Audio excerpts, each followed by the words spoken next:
qui se passe aux États-Unis, cet affrontement, cette collision frontale entre Donald Trump et Harvard, mais Harvard étant le symbole un peu de toutes les autres universités derrière. Ça amène un questionnement un peu global là, sur la liberté académique, le droit de parole, oui, la liberté d'expression, mais encore plus à l'échelle universitaire. Daniel Jutra, le recteur de l'Université de Montréal. Monsieur le recteur, bonjour. Bonjour. Vous devez suivre ça de près, ce qui se passe avec Harvard, là. On suit ça de très près. Ouais.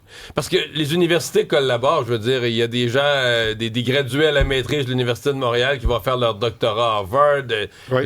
Des grandes universités d'Amérique du Nord travaillent ensemble, là. Oui, les équipes de recherche sont très intégrées. Puis non seulement ça, vous avez lu probablement et entendu qu'il y a du financement qui est coupé par le gouvernement, par l'administration Trump. Même dans des les milliards. secteurs. Oui, là, on parle juste à Harvard de plus de 2 milliards de coupures de dollars. Puis là, on parle de recherches qui ne sont pas toutes des recherches qui hériteraient M. Trump, là, qui ne sont pas dans son univers idéologique. On peut parler d'astrophysique, de médecine, de physique quantique. Et il y a des morceaux de ça qui vont affecter des équipes de recherche au Canada. Parce qu'il y a des chercheurs au Canada qui reçoivent des financements, par exemple. Sur des grands projets d'Harvard, là. Oui, de Harvard et d'autres universités. Et d'autres, ouais.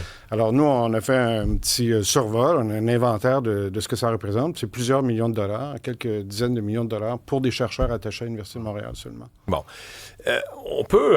je suis le premier là, qui a été critique de l'idéologie des universités, mais là, on est rendu ailleurs. Là, quand le politique dit, moi, je veux plus... moi, mon programme politique dit qu'il faudrait être plus sévère envers les criminels.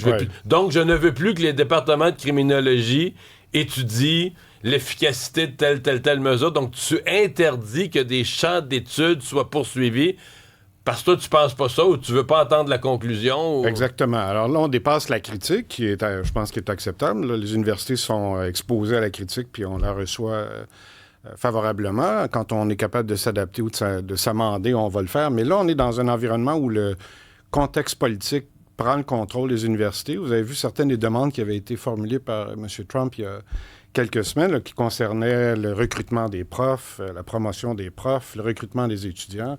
Là, on était vraiment dans ce qu'on appelle dans le monde universitaire la gouvernance académique.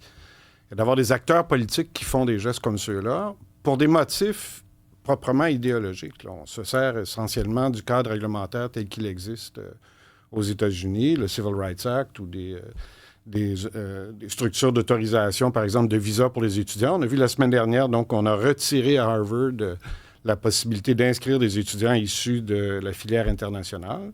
Ce que Harvard a contesté, là, il y a eu une interruption de ça par un juge, mais le débat va continuer. On est ailleurs, effectivement, comme vous le dites.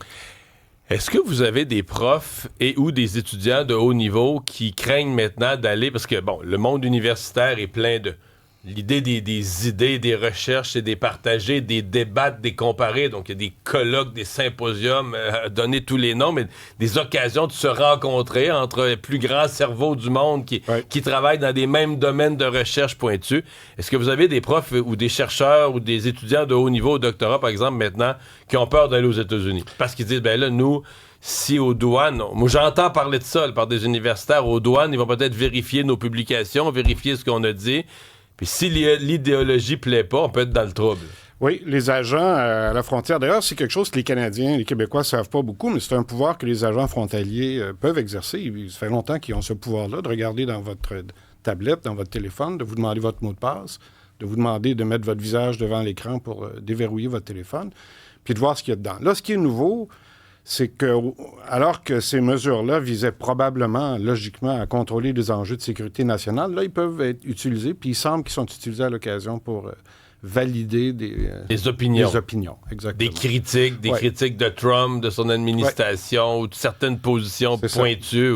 Alors, Affaires mondiales Canada, là, qui est le bras du gouvernement fédéral en relations internationales, a déjà énoncé des directives, si vous voulez, ou des conseils aux voyageurs canadiens à cet égard-là. Nous, on a publié il y a quelques semaines à nos collègues, dans un communiqué interne, une recommandation d'être prudents à la frontière et de savoir que peut-être ils seront questionnés. Ceci dit, moi, je pense que les gens continuent de d'y travailler. aller. Ben oui, les chercheurs, ils ont du boulot à faire. Ils veulent aller dans les autres labos, ils veulent rencontrer leurs collègues. Ça, je pense pas que... S'il y en a, là, ça doit être un phénomène assez marginal. Ouais. Donc, c'est une zone de tension, pas une crainte au point de ne pas y aller. Je comprends. Ce à quoi Trump réagit, évidemment, c'est l'espèce de je sais pas comment appeler ça, d'ouragan wokiste là, qui est passé dans les universités, qui fait dans plusieurs départements de sciences sociales. L'Université de Montréal, vous avez pas été à l'abri de ça, là. C'est une réaction politique, à mon avis, exagérée et inquiétante, mais un phénomène bien réel. Il y a quelque chose, il y a un mouvement complètement radical à gauche qui a passé comme un ouragan dans plusieurs départements universitaires. Moi, je pense que ce phénomène-là est beaucoup exagéré. Ah oui? Oui, c'est pas mon quotidien. Là, vous allez me dire, vous êtes recteur enfermé dans votre bureau de recteur, vous n'avez pas beaucoup de contacts. Mais moi, mon quotidien, là, c'est des étudiants qui étudient et qui veulent finir leur diplôme. C'est des chercheurs qui travaillent sur la physique quantique, sur les Ouais, mais là, vous m'amenez ces là. Sciences dures. Mais mettons en histoire, là. Ben, en histoire, je sais que vous avez déjà énoncé un avis là-dessus, puis je ne sais pas si c'était une boutade ou si vous étiez sérieux à cet égard-là, mais... Très sérieux. Ben, si on gratte un peu... En tout cas, moi, je vous inviterais à venir voir chez nous, parce que j'ai gratté un petit peu à l'époque où vous avez fait ces commentaires-là, puis là, on constate que non seulement il y en a des profs qui font ça, mais ils font du travail très intéressant. Je pense à... Carl Bouchard, par exemple, vous avez peut-être déjà entendu à l'émission Aujourd'hui l'Histoire, là, qui est très, très souvent consultée sur des émissions comme celle-là. Je pense à Olivier Hubert, qui a écrit sur les Sulpiciens. C'est quand même une époque très, très importante pour nous. Puis encore tout récemment, je lisais un bouquin de Catherine Larochelle. L'idée, c'est qu'un prof aujourd'hui nationaliste qui veut faire l'histoire du Québec a moins de chances d'être embauché, 1000 fois moins de chances d'être embauché que si vous êtes dans l'histoire du colonialisme ou du féminisme ou des Autochtones. Si t'es pas sur une cause woke, tes chances d'être embauché sont... Je dis pas... Mettons qu'ils sont pas nuls, vous allez me dire sont pas nuls, mais disons sont maganés, là, sont réduites considérablement. Je suis pas d'accord avec vous là-dessus. Je pense qu'on pourrait en faire la démonstration empirique. Ce qui est vrai, c'est qu'il y a un peu moins d'histoire politique au sens classique du terme. Il y a beaucoup plus d'histoire sociale. Puis le bouquin dont je vous parlais, là, celui de Catherine Larochelle, d'ailleurs, je vous invite à le lire, c'est formidable. Ça s'appelle, attendez, je vais vous trouver ça, Marie-Louise et les petits Chinois d'Afrique, qui m'a ramené à l'époque où mon père parlait des dollars qu'il versait, ou des sous, qu'il versait pour acheter des Chinois à l'époque. Donc, on parle là de vraiment un moment très important dans la culture québécoise. Puis c'est vrai que c'est pas de l'histoire politique comme on l'entend généralement, mais c'est quand même de l'histoire du Québec. Ouais. La dernière fois que votre université s'est retrouvée dans une affaire woke, là, c'était incroyable, c'est à la journée de la femme. Il fallait nommer des stations de métro au nom de certaines femmes. Ouais. On a barré de la liste Jeannette Bertrand. On a barré de la liste Pauline Marois, première femme premier ministre, parce qu'elles sont pas woke. C'est-à-dire, Jeannette Bertrand, avec la complicité, je crois que c'est pas vous qui l'avez faite personnellement, vous l'avez peut-être même pas vu avant, mais avec la complicité de votre université, Jeannette Bertrand a été victime de racisme au Québec. Racisme dans son pays, là. Ouais. Sur ses temps, à 100 ans, la femme qui a déniaisé le Québec d'un certain point, qui a fait avancer tant de causes, ben, pas woke, elle. Non, on n'est pas... C'était pas ça le critère. Hein? Le critère, c'était pas d'identifier des personnes woke, c'était d'identifier des personnes de l'ombre. Puis c'est vrai que Mme Bertrand n'est pas dans l'ombre. Alors oui, je pense que c'est ça qui explique que son nom n'était pas dans cette liste-là. Mais ça nous ramène à la question fondamentale.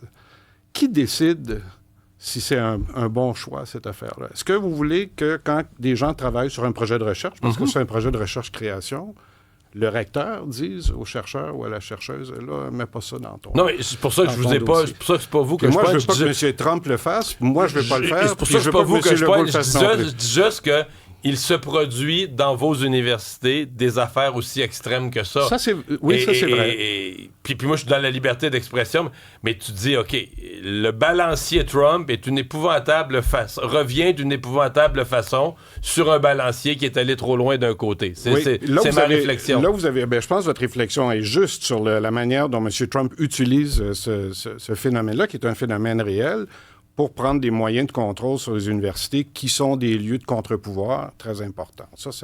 Et de recherche et d'avancement de la discussion et de la science. Je comprends qu'aujourd'hui, il va y en être question ce midi, un grand débat sur la liberté académique à Montréal. 4 recteurs à Montréal au Corim devant plus de 400 personnes. On va surveiller ça. Merci d'avoir été avec nous. Merci à vous.